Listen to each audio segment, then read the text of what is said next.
Al igual que ocurre con la poesía, la narrativa del siglo XX, nuestra narrativa, incapaz de superar las cimas de la novela decimonónica, debe buscar nuevos caminos que muchos de ellos están llenos de innovaciones formales, experimentalismos y ciertas audacias narrativas. El resultado entonces es la aparición de novelas difíciles y obscuras, incluso, ¿cómo decirlo?, crípticas. La transformación radical del punto de vista, sobre todo en ese monólogo interior o libre fluir de la conciencia que sumerge la narración en un universo infinito de los protagonistas, la complejidad formal y del lenguaje, muchas de ellas nos reflejan las angustias, las inquietudes de nuestro hombre moderno, de nuestro hombre actual, que ha perdido gran parte de las referencias que le anclaban a la existencia y que sufre los avatares de la historia, las crueles guerras, los cracks económicos, la persecución de los poderosos, los holocaustos y los pogromos. Entonces, ya nada será igual en este convulso siglo XX. Y la narrativa se convertirá en un notario y testigo de una nueva realidad que a lo largo se traducirá en una publicación de novelas monumentales y magníficas. En estos próximos capítulos, aquí en Crónica Lunares de Sun, en nuestra sección de Lunae Dies, analizaremos la obra de Marcel Proust, una de ellas de las más conocidas, En busca del tiempo perdido. También hablaremos de La metamorfosis de Franz Kafka, de Ulises de James Joyce, de Thomas Mann, su novela maravillosa y muy conocida, La montaña mágica, de Francis Scott Fitzgerald, El gran Gatsby, de William Faulkner, El ruido y la furia, de este gran maestro que yo admiro tanto, con su libro El Aleph, de Jorge Luis Borges, de John Steinbeck, Al este del Edén, con su novelita, de Vladimir Nabokov, con su gran novela Lolita, de Günter Grass, con El tambor de hojalata, de Julio Cortázar, y me pongo de pie en este momento, con su novela más lograda y una de las magníficas obras de este siglo XX, Rayuela, y con el maestro Gabriel García Márquez, 100 años de soledad. Muchas de estas quizás ya las conocen, muchas de estas me acompañarán ustedes, lunares, en este recorrido de las próximas semanas, ya para terminar nuestra sección de Lunae Dies, al menos con este formato que tenemos. Y pues nada, ¿qué les parece si el día de hoy comenzamos aquí en Lunae Dies, en Crónica Lunares, con En busca del tiempo perdido de Marcel Proust? Yo soy Irving Sun, esto, como ya escucharon, se llama Crónica Lunares, espero que se encuentren muy bien y pues nada, vamos a escuchar nuestro intro y comenzamos.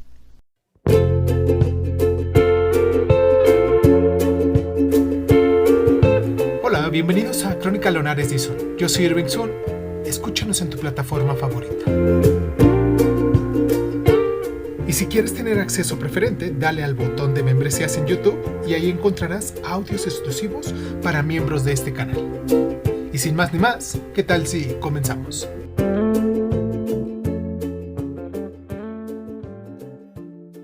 Cierra los ojos, cierra los ojos, cierra los ojos. A veces estamos demasiado dispuestos a creer que el presente es el único estado posible de las cosas. Nos decía Marcel Proust, quizás en un punto de asombro en la voz, pues para él el tiempo era el fluir constante, imposible de dividir, que los hombres percibimos como un todo, de forma que el pasado y el presente poseen la misma realidad. Para Proust, los recuerdos reavivados por el poder evocador de una simple Magdalena, claro, si hablamos de la famosa Magdalena de Proust, son tan reales y estaban tan presentes como en el acto físico de saborearla. Pero bueno, vayamos por partes. Marcel Proust es un autor complejo, difícil, obsesivo, pero también es un lúcido renovador de la narrativa contemporánea. Había nacido en el año de 1871 en Auriel, París, en una familia acomodada, como muchos de su época. Fue enfermizo y sensible. Recibió una esmerada educación en los mejores colegios de Francia.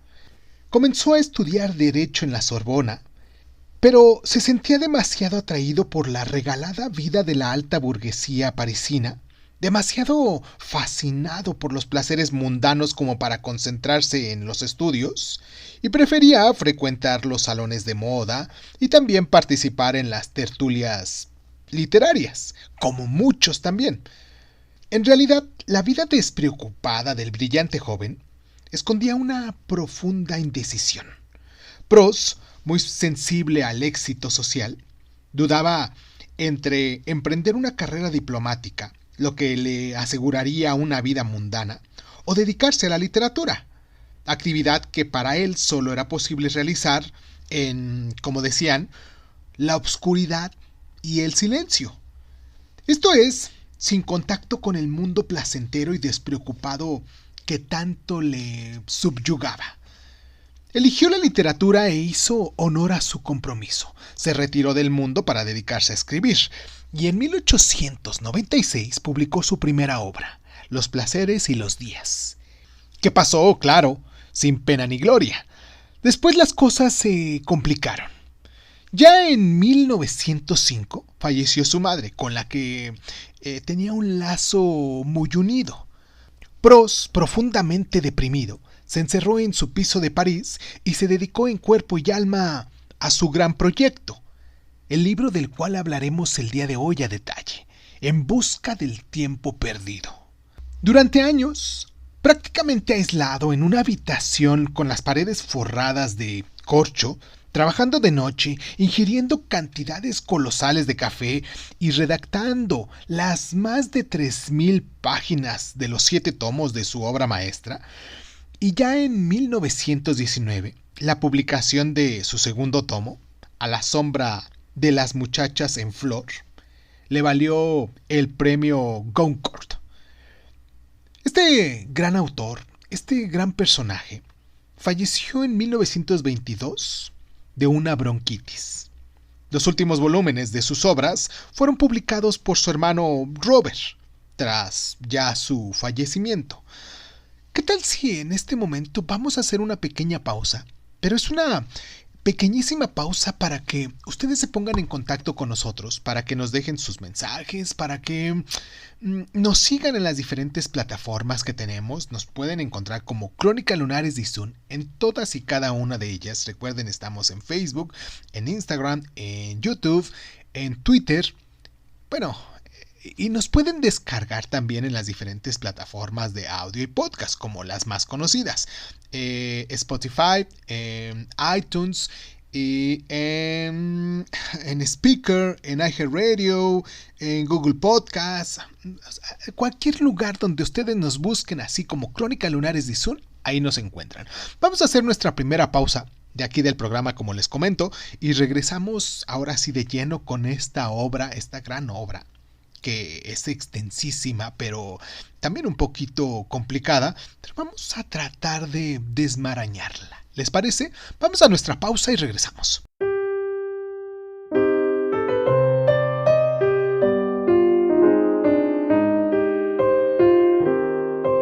Como bien sabemos, En busca del tiempo perdido es un largo monólogo interior, escrito en primera persona, que describe con un minucioso detallismo la vida interior y exterior de un hombre ocioso de la alta sociedad parisina.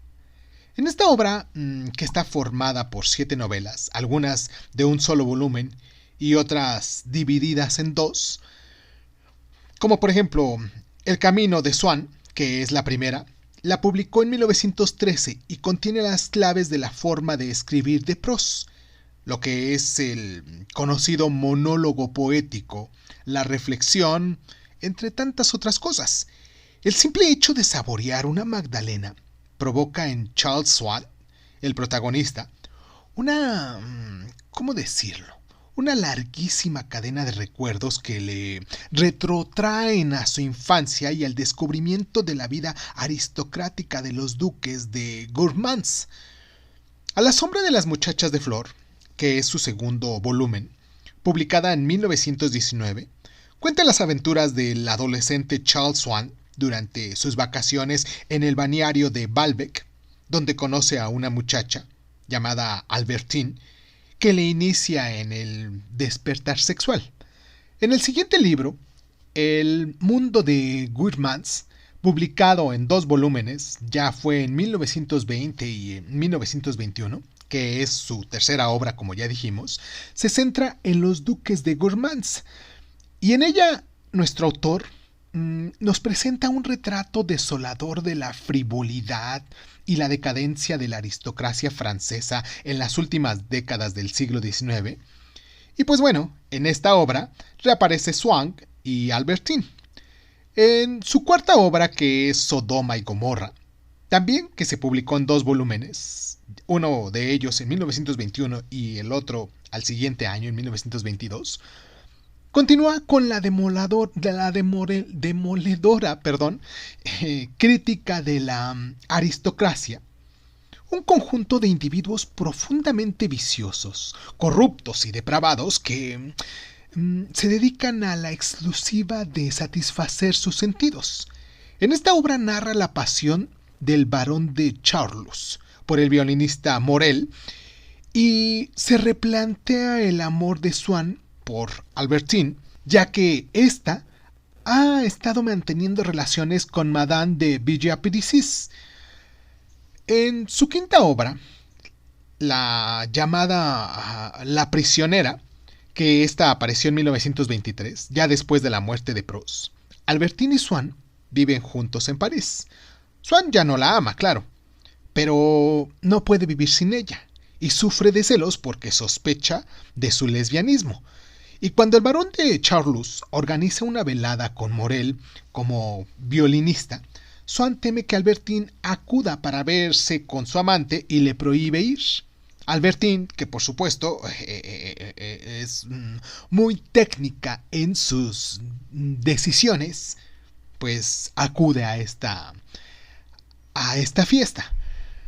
En su sexta obra, una obra que está dividida en 2 volúmenes, llamada La fugitiva, que es de 1925, Albertine escapa de Swann y este se desespera.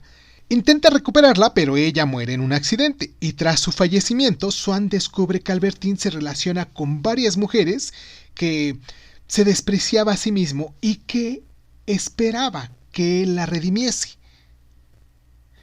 En la última obra, esta última y séptima obra llamada El tiempo recobrado, también publicada en 2 volúmenes de 1927, tras un prolongado reposo debido a una enfermedad, Swann regresa a París devastado por la guerra y se da cuenta de lo vacío del mundo en el que ha vivido y comprende que solo la literatura puede salvarle.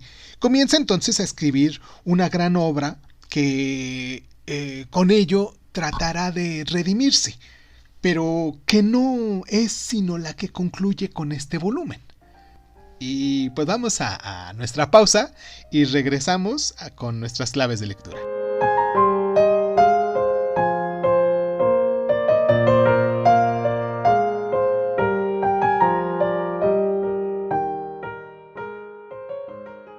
En busca del tiempo perdido, como bien sabemos, no es una de esas obras que se leen para pasar el rato. Con ella nos pasa algo realmente curioso. Todo el mundo la conoce, todo el mundo ha sabido, ha escuchado de ella, pero la verdad muy pocos la han leído, al menos de forma completa. Algo comprensible si se tiene en cuenta tanto su extensión como la complejidad de su desarrollo. Este largo monólogo que, a imitación de nuestros pensamientos, va y viene sin orden aparente, como todo un laberinto. Y aunque en realidad En busca del tiempo perdido es todo un reto para el lector, el mismo Proust afirmaba que su meta era muy difícil de alcanzar. de reflejar la realidad a través de la observación minuciosa del comportamiento de las personas, en el estilo de Flavel, claro. Pero para conseguirlo, empleó una técnica entonces revolucionaria, que será imitada después por muchos otros autores. El monólogo interior, el libre fluir del inconsciente, reproducido de forma magistral mediante el empleo de frases extraordinariamente largas, repletas de meandros, recodos y escollos. Es el discurrir de cortapisas del pensamiento que realiza asociaciones, que cambia de rumbo, que retrocede, que retoma, en un vaivén sin orden aparente. Y esta técnica, sin embargo, nos resulta perfecta para estos propósitos. Por una parte, Proust traza la trayectoria de su personaje llamado Swann desde la infancia hasta la que se da cuenta de que quiere dedicarse a escribir. Y no cuesta mucho seguir este argumento con su propia trayectoria vital, su deslumbramiento por el mundo de la aristocracia parisina y también su desencanto. Y por otra parte, también Proust nos explora los abismos de la psique, profundiza en el inconsciente y en las motivaciones más ocultas de nuestros actos, de nuestros propios actos. Obsesionado también por el tiempo, busca en la memoria intuitiva el hilo conductor de nuestro comportamiento, una clave para entender nuestros actos. El tiempo crea una realidad, tamiza la memoria y da forma a nuestros actos, ¿no lo creen? Proust no es nada sencillo. Su obra es colosal, titánica. ¿Cómo decirlo? Tan revolucionaria que abrió los ojos de generaciones de escritores a una nueva forma de narrar. Esta es su virtud, su indiscutible mérito. Y más allá de la facilidad o dificultad de su lectura, en cierta forma, fue un osado explorador que se adentró por territorios inexplorados a los de nuestro interior.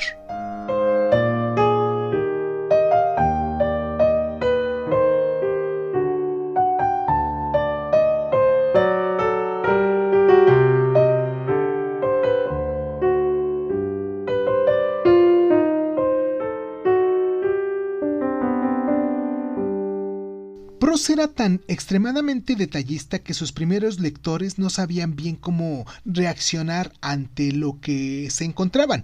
Lo que a algunos les parecía asombroso, a otros les resultaba simplemente insufrible. Tal vez fue el comentario de André Gide, lector de la editorial Guillermant, que devolvió el primer libro de la serie al editor con un comentario que no dejaba dudas sobre su impresión, que dice así: no puedo comprender que un señor pueda emplear 30 páginas para describir cómo da vueltas y más vueltas en su cama antes de encontrar el sueño. Digamos en su descargo que más tarde se arrepintió de su comentario, claro.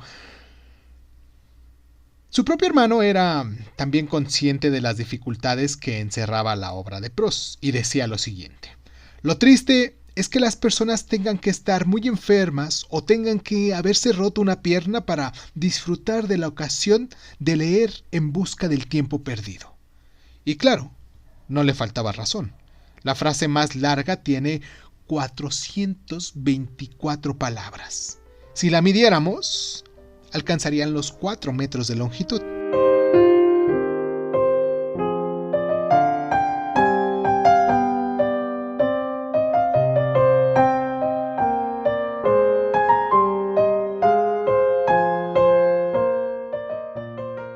Aquí tengo otra anécdota. ¿La quieren escuchar? Proust, como bien sabemos, escribía de noche. Se ponía una pijama, se embutía un grueso jersey de lana, se sentaba en la cama y ahí se ponía a trabajar sobre las piernas, sin preocuparse por la incomodidad de la postura. Escribía deprisa con una pluma de marca Sergeant Major y en la mesita siempre tenía 15 plumas dispuestas para no tener que agacharse a recoger la que estuviera utilizando si se le caía.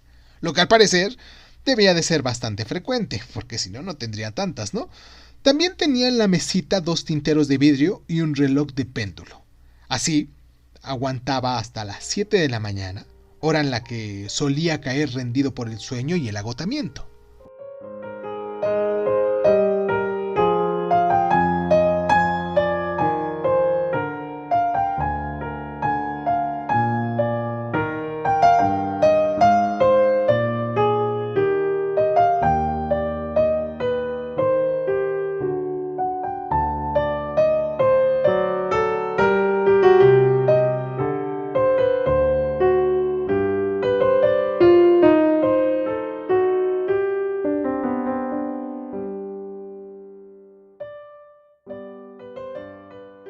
Si la técnica del monólogo, ese monólogo interior, ese fluir del inconsciente que caracteriza la obra de James Joyce, es una técnica muy, ¿cómo decirlo?, sugerente para el escritor, pues también nos permite expresar de forma directa los más íntimos sentimientos del protagonista.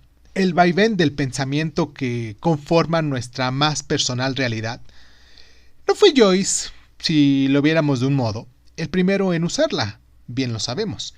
Se le atribuye esta técnica al francés Édouard Dujardin, que publicó en 1888 Les Laudiers sans copas. Un autor también un poquito más cercano a nosotros es Luis Martín Santos, cuya novela Tiempo de Silencio, de lectura obligatoria, claro, para conocer el movimiento del realismo social, renovó el panorama literario español en 1962. Martín Santos introdujo en su obra el uso del monólogo interior, el estilo indirecto, libre y el fluido de la conciencia. El protagonista en esta obra es Pedro, un joven médico y investigador madrileño de finales de la década de 1940, una época que se caracterizaba por la miseria y la postración que siguieron a la guerra civil y de la cual, pues, hace menciones en este libro. Quiero mandarles un abrazo a todas esas personitas que se han tomado el tiempo para escucharnos a lo largo de todo estos 3 años que hemos cumplido aquí en Crónica Lunares de Izun. Recuerden que los espero la próxima semana, que vamos a hablar de la metamorfosis de Franz Kafka. Y pues nada, quiero mandarles un caluroso abrazo a la gente que nos escucha allá en Jamaica, esa pequeña isla que está en el Caribe del Atlántico. Sí, pues está aquí cerquita de nosotros. Y a todos ellos, esos jamaiquinos que nos han estado siguiendo, les agradezco mucho, un abrazo muy grandote, y sobre todo a la gente que se ha tomado el tiempo de estarnos apoyando con sus donaciones en PayPal. Y pues ahora sí, me despido mandándoles muchos besos, muchos abrazos. Yo soy Irving Sun, esto es Crónica Lunares. Nos escuchamos la próxima semana con la metamorfosis de Franz Kafka, un librito pequeñito pero muy descubridor de nuestra conciencia también, porque ahorita en esta entrada del siglo XX, con estos libros, claro, con esta sección que tenemos estas últimas semanas, vamos a hablar un poquito del consciente o del subconsciente. Y pues la próxima semana la metamorfosis de Franz Kafka. Esto es Crónica Lunares. Ya dicen que el que mucho se despide, pocas ganas tiene de irse. Y a mí me encanta que me estén escuchando. Y pues los escucho porque muchos también me dejan sus mensajes en WhatsApp, en Telegram también, como Crónica Lunares de Izun. Nos pueden encontrar ahí en un grupo que tenemos en Telegram y en las diferentes plataformas. Yo soy Irving Sun, esto es Crónica Lunares, y ahora sí, ya me voy. Muchísimas gracias por estar. Suscríbete a Crónica Lunares de Izun en Spotify y otras plataformas de audio y de podcast. Si te gusta lo que estamos haciendo, regálanos un like, comparte este audio en tus redes sociales y sobre todo, déjanos un comentario con tus inquietudes, ¿vale? Crónica Lunares de Izun es un programa de divulgación cultural conducida, narrada y comentada por Irving Sun y en muchas ocasiones por invitados especiales. Si quieres participar leyendo tu cuento favorito en voz alta, recuerda ponerte en contacto con nosotros. Agradezco infinitamente a todos los lunares que con sus donaciones hacen que este canal crezca y me sienta motivado a hacer lo que me gusta hacer y mostrárselo en estas plataformas. Gracias infinitas. Yo soy Irving Sun, esto fue Crónica Lunares y ¿qué tal si nos escuchamos después?